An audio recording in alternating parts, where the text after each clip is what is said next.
What's up, everybody? It's Shane Moore from the CineBros, also the movie house. I'm getting ready to go see The Wedding Ringer right now. So I'm going to be heading out in just a few seconds. I have high hopes just for the fact that you have Josh Gad and Kevin Hart, two really funny guys. The only problem is the trailer, I think, might have given a little bit too much away, too many of the laughs. We'll see how it goes. I have moderate hopes. Hopefully I'll be pleasantly surprised, but we'll see. I'll see you soon.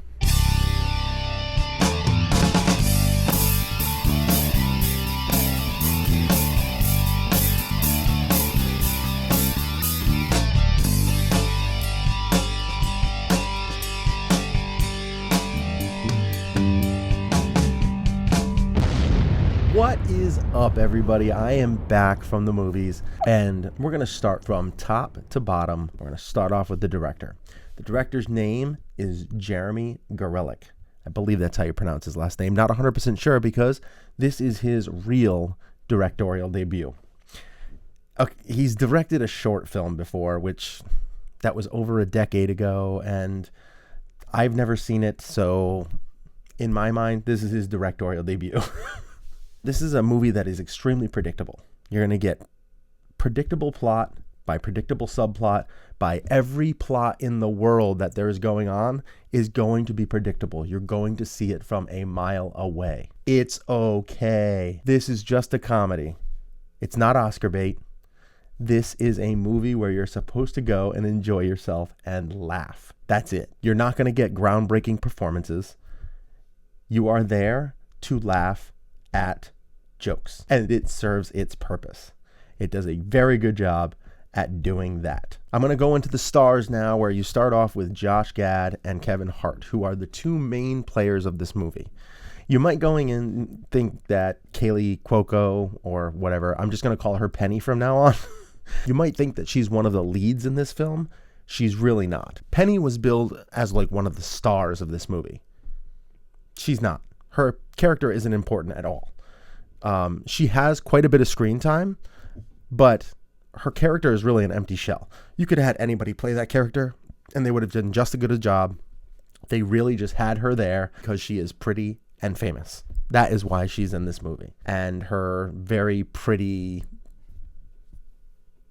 the characters you really want to focus on are Josh Gad's character, Doug Harris, Kevin Hart's character, Jimmy Callahan. You obviously get this character with Josh Gad as this kind of lonely person who doesn't have many friends. You don't really know why, but yes, you will find out later on. And you have Kevin Hart, who is this kind of outgoing, crazy guy who is best friends with everyone. And they both play each character really well, and they actually become a really good duo on screen. I loved their scenes together. They were so funny. Especially there is a long, it's almost like a montage. It's not really a montage, but it's a long dance scene, and that is hilarious. The one guy that doesn't get billed in this, a lot of people probably recognize his face, not his name. His name is Ken Howard. He plays Penny's dad in this movie. Ken Howard, who is this guy,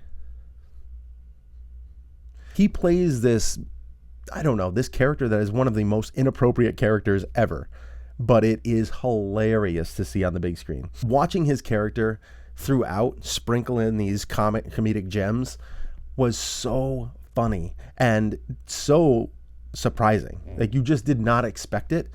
But as soon as you got the first one and then you saw another one, you kind of expected it from him, but they still hit home. He was by far the underdog performance of the show. Some scenes in this movie, if you've been to a lot of weddings like I have, you are going to laugh your ass off. The stereotypical wedding bands sprinkled throughout, a little bit of a look at some stereotypical DJs, bridesmaids, toasts trying to act silly that don't really hit home, a lot of the groaning in the crowd, get that kind of play off of it. It does a really good job at making fun of things that can go wrong with weddings. It doesn't do it a ton, but it does do it, and when it does it very well. Usually you want your comedy somewhere between 90 and 100 minutes, and this was about 100 minutes. I think it was an hour and 41 minutes, but some of these scenes could have been cut about 2 minutes early, and that would have made the film a little bit tighter, a little bit more funny. It wouldn't have had the kind of awkward silence, which, in this type of movie, it's not that big of a deal. This movie was a funny movie. It served its purpose. It made me laugh. I really enjoyed my time in the theater.